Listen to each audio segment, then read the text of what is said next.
Just yesterday I was 1,000 years old. Today I am an infant in my house. In my house, furniture sits on the ceiling. The carpet has found its way up the walls and something is burning in one of the rooms. We don't mind the smoke. Let the fire find us here. Here, right in the middle of my living room, lying here, trying to figure out how I will forever never reach the hearing universe, how it never reach the skies, the something out there, the listening, the watching over us, two bodies in a world of our own making. Perhaps our prayers were too soft. We ought to project a little next time when we've discovered new loves and more opportunities to die. We were only two bodies in a world of our own making, larger than life itself in our being, in our loving. In my house, the passages are filled with echoes of how we used to laugh. How we laughed till our tears found their way to our lips. We didn't mind the taste of salt. It was comforting to know we have a bit of the ocean within us. Remember us, peeling away at the sky, trying to steal bits of the moon. On many nights we flew, wrapped in the enormity of each other's wings. We caught stars and held them.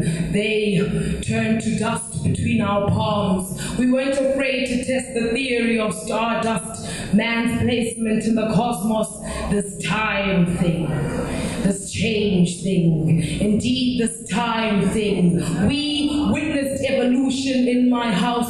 Flowers didn't exist before our words, neither did thorns before our claws seeping from fingertips, our undying need for chaos, the riot. The doors are nowhere in sight, the windows shattered. We took turns smashing into them for the sake of reasoning, defining non-existent worlds using existent bodies, lower backs aching, hands scorched from pushing milestones fixing. The closet doors are causing a racket. They think it's funny. They think it's rather funny how such a delicate world could crumble so viciously, and how we missed it when things fell apart. What? Things fall apart in my house, Chinua Achebe. My house is a madhouse. It screams they've been here before.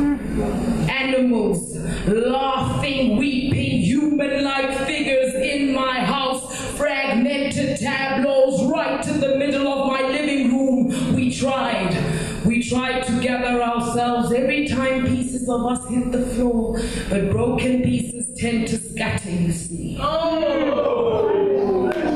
Things could get messy with all that searching to end up bleeding, with all that laughing, with all that weeping. Things could get messy in a room full of brokenness, so we took it to church instead. Straight to the cathedral, founders of our own religion, in search of something divine, something other, to save us from each other, to save us from ourselves. Broken now, our claws are visible now. Who reeks of sin more than the other? Who between you and me came home with the spirit of Judas? Yes, I remember our last supper. A plate of broccoli had never tasted that good. There was nothing else, nothing left to eat away at. Done. Just forks and knives on plates and teeth. Pardon me, fangs and claws and scars. We ought to forgive the universe. We ought to forgive ourselves. We are only jittery in our being, jittery in our loving, and clumsy. Clumsy with our words, with our hands, with our feet, lying here, perfectly flawed, and knowing that perhaps we were never capable of handling love and such wonders.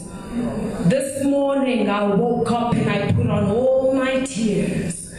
I put on all my tears for holding on to something blue and borrowed in my house. Thank you.